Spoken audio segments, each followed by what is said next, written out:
City, this is Charlie Rose.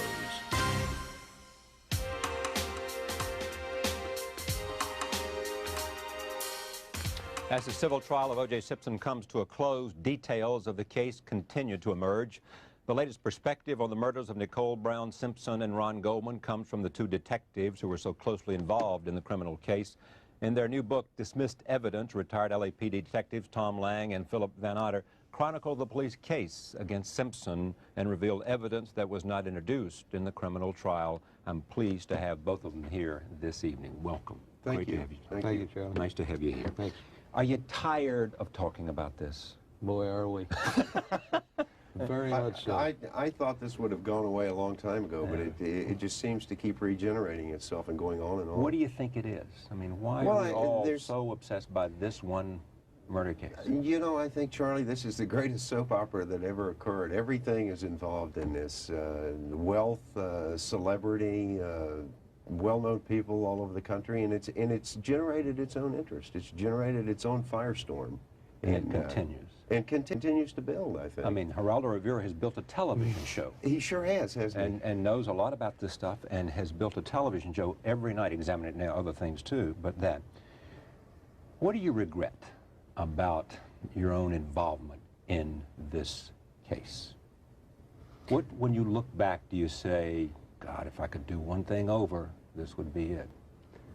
I don't really regret anything in this case. I think that as far as the actual scene investigation goes, I would have liked to have been afforded an opportunity to do a final walkthrough. However, we had to interview Simpson, so I couldn't get to that. We had to leave people to their own devices, so to speak. Normally at a crime scene, the investigator will take his technicians, his criminalists, his photographer, his print people, and do a final walkthrough and make sure that they got all of the evidence. As we know, the blood was not collected from the rear gate. This led to the conspiracy theory by the defense. It made us look bad. That's probably the only mechanical thing that I do over again. But we handle this investigation very well. Yeah. Well, you know, with the ability to use hindsight, obviously there's some things I would have done different to diffuse some of the defense arguments. But knowing that everything I did was well within policy and was well within my job description of trying to protect evidence and trying to solve a murder case. But you know, with hindsight, I don't think anyone, Charlie, to be honest, anybody has been put under the microscope that Tom and I were put under. And a question that I would like to ask some of the pundits that's been questioning our job is, would their job stand up as well as ours did under the same microscope? I'm surprised they didn't find more things that we made mistakes on. And interesting you make that point, and I agree with you, because Bob Woodward makes the point as an investigative reporter, you know, that if somebody came and looked at an institution like his work, in the same way that he looks at institutions, he's sure that they'll find things that he is not completely perfect on, and the point is well taken. Also interesting that if you do find that criminal investigation where there are no miscues, there are no mistakes, there is nothing that's been overlooked, now you're looking at a conspiracy. Now you got a problem, because there's no such thing as perfection in life, as we all know. On the basis of what you thought, having seen the evidence before the trial began, did this look like an easy one? An easy case? Easy conviction. After we assemble all the evidence? Yes. There's After you had the evidence. Yeah, there's no such thing as an easy conviction. I will say, however, that in 21 years of homicide investigation, I've never seen so much evidence in one case. I mean, with the evidence that wasn't presented, as we point out in our book, you could have convicted most people of this crime. That's just the stuff that wasn't presented. Like, for example, the two things you think should have been presented are? Certainly our interview with Simpson as a suspect. There were 10 or 12 various inconsistencies that to this day were used to impeach Simpson with. The Bronco chase produced a multitude of physical evidence. None of that was brought. I can go on and on. Why wasn't it introduced? I feel that the prosecution knew the LAPD was on trial. They knew the jury was glaring at us, and that actually happened when Phil and I were in there. We'd get glared at. They knew that to embrace our evidence, to embrace the things that we put on, they would appear close to the LAPD, and that would probably put off the jury. That's part of it. But the other part is I think they felt safe with the blood evidence, this other multitude of evidence that they had, and that they really didn't need to take the chance to get too close to the LAPD. In a way, you're saying the prosecution blew it. I think they proved their case beyond a reasonable doubt. But yes, in a certain way they blew it, because you never have too much evidence in a murder case. You put it all on and let the chips fall where they may. Well, you know, the only way that I would comp Fence team in this at all, the only compliment I would have for them, is they were able to shift the focus of this entire thing from a brutal double murder, 2 people butchered, 2 families maybe ruined some of the members for life, and they were able to take that focus away and focus it on the Los Angeles Police Department. And they were able to do that successfully because of the LAPD. No, I disagree, because now, first of all, you got Tom, who's already saying that jury came into that jury room with a perception about the LAPD. A perception, not a reality. Yeah, but the perception determines reality. Well, not in all cases. You're dealing with a political climate in Los Angeles where you've had the riots prior because of the Rodney King incident. And, you know, looking at the Rodney King incident, that was a horrible thing. I mean, those officers overreacted, obviously, but we're only talking about a few officers. We're not talking about 8,000 officers in the Los Police Department. And then the perception that the LAPD is racist. Well, of course there's members of that department that have racist tendencies, but it's a very, very small minority. Any doubt that Mark Furman is one of them? Well, I think what Mark Furman did, I think, speaks for itself. I mean, I can't, I wouldn't even want to comment any farther. I think it speaks for itself. That was vile language that doesn't belong in our society, period. And why was he there then? Well, he was there. See, that's again, a misconception has come out that he was a working partner of ours and that we knew him, and he was there because he happened to work the division where the crimes occurred.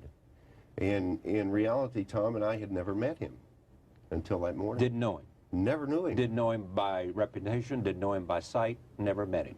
Had never met the man. Yeah. And didn't know him by reputation, though? Absolutely not. No, that's a very large police department, and didn't know him, and still to this day don't personally know him. It was never talked to him? Oh, You've talked to him since then? Oh, well, I talked to him during the early stages of the trial, during the preliminary hearing, and then when he testified at the criminal trial, and I haven't talked to him since. And that's, what, has that been a year and a half? Have you wanted to talk to him to say, no, man? No. He did, the worst thing in this whole thing he did was something that I have never seen, and I'm sure Tom has never seen. He got on the witness stand and took the Fifth Amendment against self-incrimination. Right. Well, that leaves the Aurora that he's done something wrong. And if he's done something wrong, he put the same umbrella over all of us. And the truth is, nothing was done wrong. I was there. And that really was a horrible thing that he did. You've talked about this 1,000 times, and so has everyone else. The decision to send, your decision to ask him to go over the wall?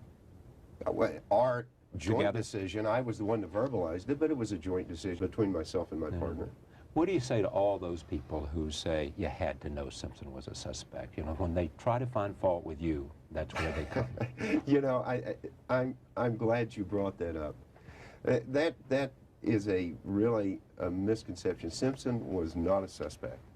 And Johnny Cochran talked at length about a rush to judgment. You know, these officers made a rush to judgment.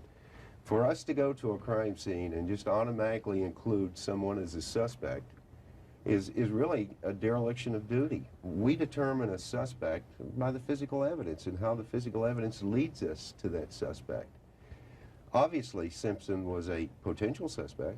Anybody that had personal contact with him was a potential. But is it semantics then? No, it's not at all. It's not at all. A potential suspect is any person that would have had personal contact and would have had the ability to do this. I mean, you could go out on the street and say a perfect stranger is a suspect.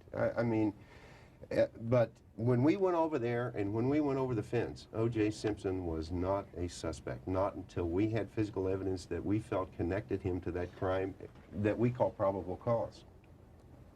Why did you send him over the fence? Well, I mean, I would have been derelict in my duty, and Tom would have too. This was a circumstance that we thought something was wrong. We believed strongly something was wrong, and Something was wrong, meaning? Someone could have been hurt, someone could have been dying, someone could have been dead, anything could have been going on. And it was brought on by a set of circumstances. Charlie, if I may, I would ask any reasonable thinking person to put themselves in our shoes. We just left a brutal, bloody crime scene. We drive less than 5 minutes to a location where we know is the estranged or divorced husband of one of the victims. Okay? It's still dark out. We pull up. The first thing we see is a vehicle askew, rear end is sticking out a little bit. We run it, it comes back to Hertz. We associate Hertz with O.J. Simpson. This car did not look like it was parked correctly. It looked like there was a problem. There was a stick on the parkway that was out of place. We went around to the front. You see 2 cars in the driveway. Okay, it's 5:05 a.m. There's a light on inside. The security people come by, and we question them. They say, West Tech Security says that we have no idea about Mr. Simpson being out of town. He's usually in there. And in fact, he has a housekeeper that stays there all the time. We say, okay, can we have the phone number? Fine, we get the phone number. We phone the house. We hear it ringing, and we hear the answer machine coming on. No response. Now, I suppose we could have turned around at that point and gone to breakfast. Or would that have been the reasonable thing to do? I guess what you would, others might argue that you might have turned around and gotten a search warrant. A search warrant with what? What probable cause do you have for a search warrant? An exigency, you don't need a search warrant for an exigency. If we're at that point, we just go back and work the crime scene. We went in there genuinely feeling that someone's life was in jeopardy. Someone was dead or dying. And I'm thinking in the back of my mind, what if O.J. Simpson is in there bleeding to death with his housekeeper? Yeah. We've just been told... If it had been a double hit of something. By the, by the security people that he's supposed to be in there, and he's not answering his phone. How irresponsible would have been if we just left? We'll change course a little bit in the interest of time. The interrogation of Simpson that was not introduced in evidence. Everybody always wondered what was on it and how he did and why they didn't introduce it in evidence. And perhaps some of the reasons you explained here, perhaps other reasons, and maybe Marcia Clark will explain that when her book comes out. Well, characterize him. Because I've had people on this program, and I've heard others say, wow, opportunity you had. Here's a guy who says, I don't need my lawyer. Sit down. You know, I mean, I have all kinds of people come in and say, this was a unique opportunity.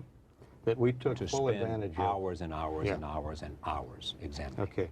Charlie, that we took full advantage of. Like, to begin with, you mentioned the word interrogation. This was not an interrogation. This was an interview. An interrogation is accusatory. You have direct evidence linking a person to a crime. At that point, you can become contentious. You can play good cop, bad cop. You get in their face. Here's the evidence. You were there. We got your prints. We got your blood. That's an interrogation. An interview is investigative in nature.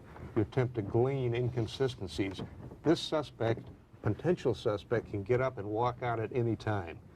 When we sat down... So you wanted not to reach that point where he wanted to get up and walk out? We wanted to glean these inconsistencies, but more importantly, we wanted his blood. And volunteering to sit there and talk to us and give us his blood in photographs of the fresh cut finger, still gaped and bleeding, to corroborate this blood. We wanted that. We didn't want to have to wait to get a search warrant. We need blood results now. If we became contentious, he invokes, we not only lose all those inconsistencies that are still being used today in this civil case, but we lose the blood and everything else. He is a narcissist who thought he could control that interview. You let him do that. You clearly think that was his mindset. Oh, yeah. I can control this interview. These guys are no match for me. I've been in tougher circumstances than this. Oh, you bet. Have you ever heard of a potential suspect or a suspect having a criminal defense attorney with him and waiving his constitutional rights Well, and telling his attorney that he'll talk to the police? Some will argue that there's no better sign of someone's innocence than the fact that they say that. No, Well, no, they will argue that. That's a legit.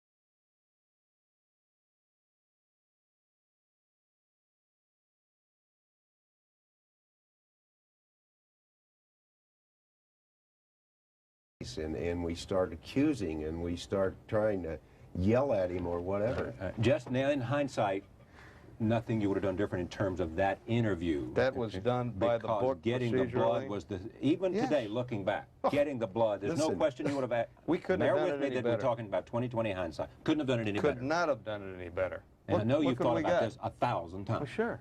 We got more information in 33 minutes from O.J. Simpson than the attorneys have in days and days of sworn testimony, and they're using our interview for the sworn testimony. To impeach him. To impeach him. Yeah. Sure.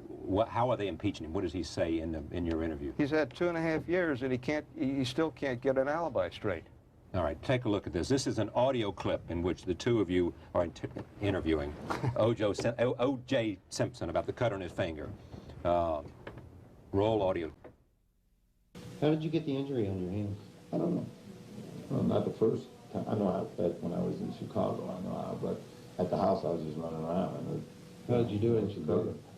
I broke a glass. I just was, one of you guys that just called me, and I was in the bathroom, and I just kind of went bonkers for a little bit. Is that how you cut it? It was cut before, but I think I just opened it again. I'm not sure. I'm not sure. Do you recall? Because going there, pardon? Do you recall bleeding at all in your truck in the Bronco?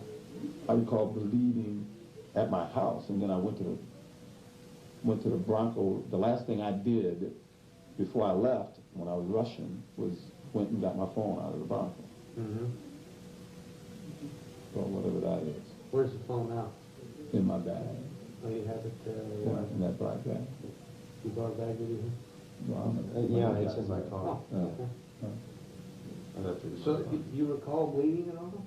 Yeah, I mean, I knew I was bleeding, but it was no big deal. I bleed all the time. I mean, I play golf and stuff, so it's always something nicks and stuff here and So there. did you do anything? When did you put the Band-Aid on? Actually, I asked the girl this morning for it. In Chicago? Yeah. Uh, Last night I just when Cato was, when I was leaving, he was saying something to me and I was rushing to get my phone. I put a little thing on it and it stopped. Sounds like an interview to me.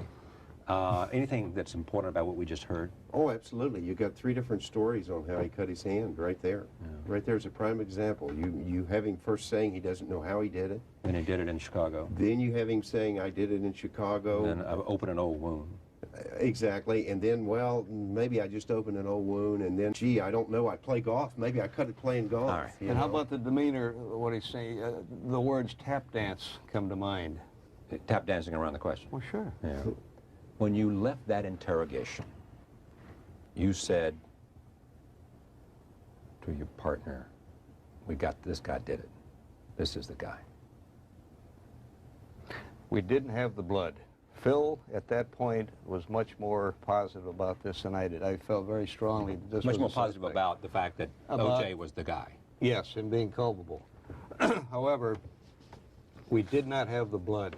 The blood was in effect going to be our smoking gun. We needed the blood. That's why we had to get it then. So I kind of waited for the blood. It looked good. There was nothing exculpatory. There was nothing pointing to another suspect.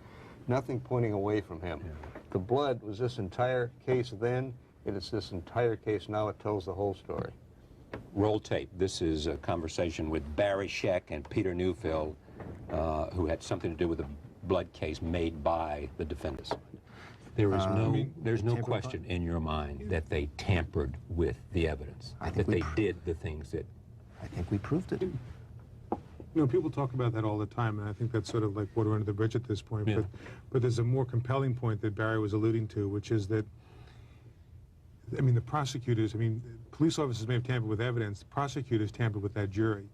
One of the reasons that the jury, I think, was so quick to return a verdict of not guilty in this case is that they felt betrayed by the prosecutors. You had prosecutors who, it's not a question of should have known about Mark Fuhrman. They did know about Mark Fuhrman. They knew he was a racist. They knew he was a liar. They knew that Vannatter was a liar. They knew that they had Vannatter a liar about what motivated him to go over. Of course. It was obvious. It's obvious to everybody. It's obvious to anybody who works in the criminal justice system what motivated them to go over that wall that night. It had absolutely nothing to do with notifications. Well, not only that, take Judge Ito, who certainly was not making favor of the defense from the beginning to the end of the trial. He made a finding that Vannatter displayed a reckless disregard for the truth, which in legalese means he lied, in obtaining a search warrant from the judge at the very beginning of the case. And I defy anybody to tell me why this man was walking around with an unsealed reference sample from O.j.Simpson, Mr. Simpson's blood, for 3 hours. What do you say? He says, I defy anyone to tell me why. Well, he doesn't know. After sitting there through all the testimony and being privy to all the reports and all the sworn testimony, he still doesn't have the story right. I didn't walk around with an unsealed vial of blood for 3 hours. I received a reference sample from the registered nurse. I placed it into a analyzed evidence envelope, and I transported it to the criminalist who was booking the evidence because I couldn't book it at that time. See, they haven't told the general public that there's certain policy and procedure that has to be followed. I owe it to you to run another tape. Here is Chris Darden for the prosecution. Roll tape. Taking an easy case, do you believe Vannatter lied at all? I don't believe Vannatter lied at all. So when he said we didn't think O.J. Simpson was a suspect, he was telling the truth? I think he was telling the truth when he said that. And let me tell you, I spent a lot of time with Phil Vannatter, and I think I gained his confidence. You know, and I'm a prosecutor, and I have a badge, and he's a detective, and he has a badge, and, you know, we sort of, you know, we sat at the bar a couple of times, and we discussed these kinds of issues. Kicked him back and had it heart-to-heart. And had a heart-to-heart. And I think that those detectives, in addition to having been ordered to go to Rockingham to notify O.J. Simpson, I think they were a little starstruck. I mean, he was O.J. Simpson, one of the greatest football players in the history of the NFL. And I think they wanted to meet the guy. I honestly think they were just...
I owe it to you to run another tape. Here is Chris Darden for the prosecution.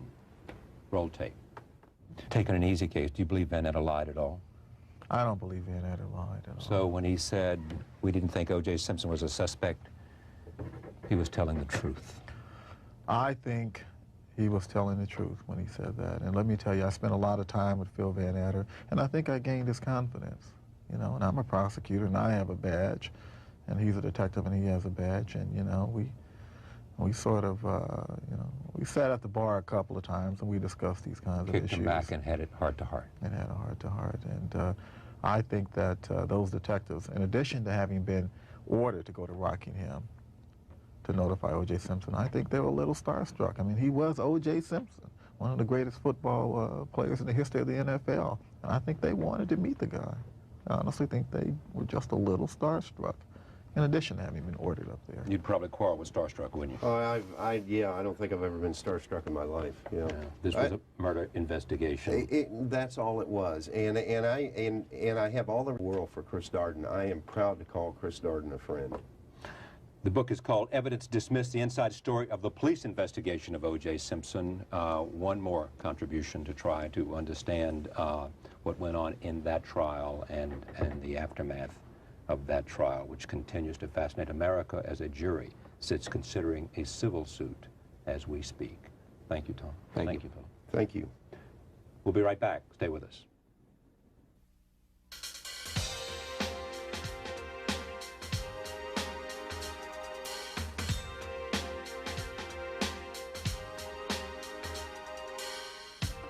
Jim Lehrer is known for his Emmy Award-winning work on the McNeil-Lehrer NewsHour.